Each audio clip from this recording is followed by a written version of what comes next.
Hey guys! So for today's video, I wanted to have a chat with you guys about what got me into real estate and what kinds of things you should think about before you jump into real estate yourself.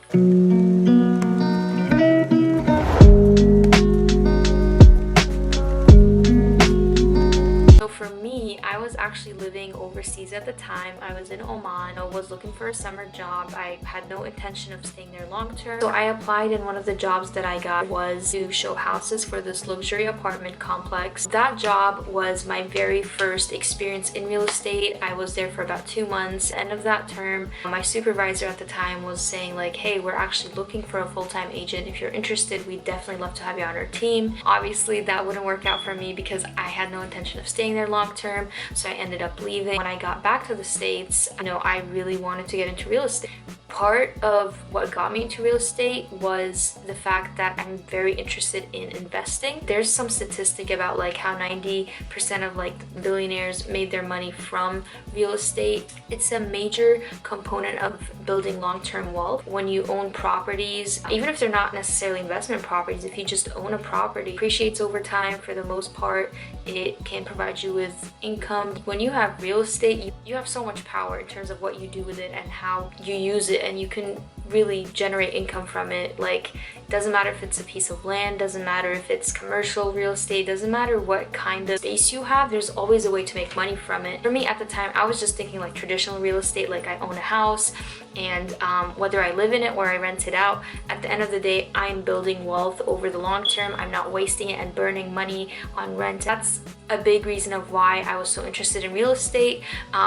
First I wanted to buy some for myself, building wealth. And then the second reason was after getting a taste of working in real estate, I realized it's something that I actually like doing. I enjoy being involved and immersed in the real estate world. Like, I genuinely like reading about it, researching it. I love going to houses, whether they're trashy and gutted and everything's wrong with them, or they're like pristine and like super modern and everything is new. It's just so interesting to me. Part of what I got into later is property management, which is like a completely different way of working in real estate. Not to sound nosy or anything, but going into people's houses for inspection, seeing the different ways that people use the same spaces is really interesting to me. Having a background in, and this is like on such a tangent, but having a background in international affairs and being kind of sensitive to capitalism and gentrification and just all these like really interesting things that we talk about in class, and then being able to go into people's homes and actually see it. You might live in an area that has a Whole Foods next to it and a Walmart and a Dollar Tree and a Harris Teeter, but realistically speaking, depending on your household income, what kind of house you can afford, there's a good chance you're gonna be going to Walmart if you're not making that much versus the Whole Foods and Harris Teeter next to you. And I think it's just so crazy to me, like how I can go on one side of town and look at every corner of somebody's house, and like it just, the contrast between people's lifestyles, almost like it's predetermined where they can go based on where they live. I don't know, it's just, I'm getting too much into it, but for me it's been such a like interesting experience.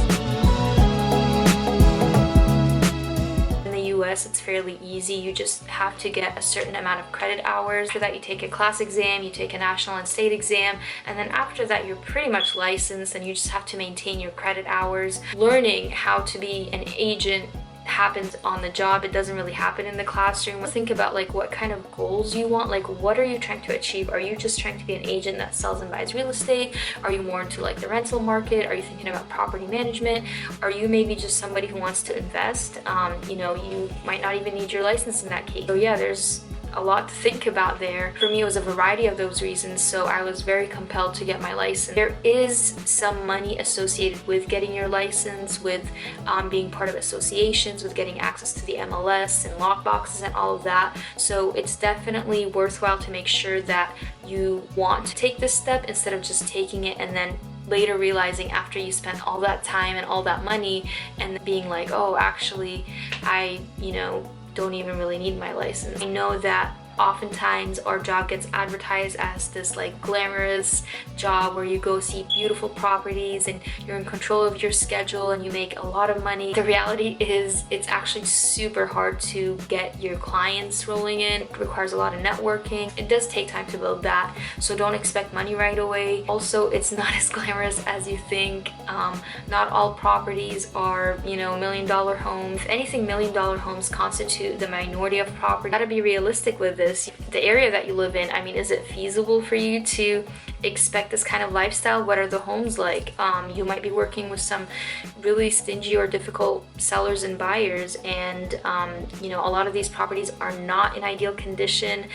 Sometimes you'll come across a lot of just nasty and gross things. There's always so many deadlines. You have to get, you know, the inspection done by a certain date. You have to have everything, you know, wired or sent, or just, I don't know, a lot of different deadlines, a lot of moving parts. It can be really exciting if you're into that, but it can also be very draining and difficult if you need to have a more solid structured day. It can be very difficult because things pop up all the time. It's a people-based business, so you're really on everybody's time. Definitely suggest that you do some more research before you jump right into it. Maybe even reach out to a local brokerage and just say like, hey, can I shadow one of your agents, or just anything like that, to kind of get a more realistic idea of what the job entails and what your day-to-day might look like. But yeah, I hope this video was beneficial and informative, and if you have any questions, definitely don't hesitate to ask me.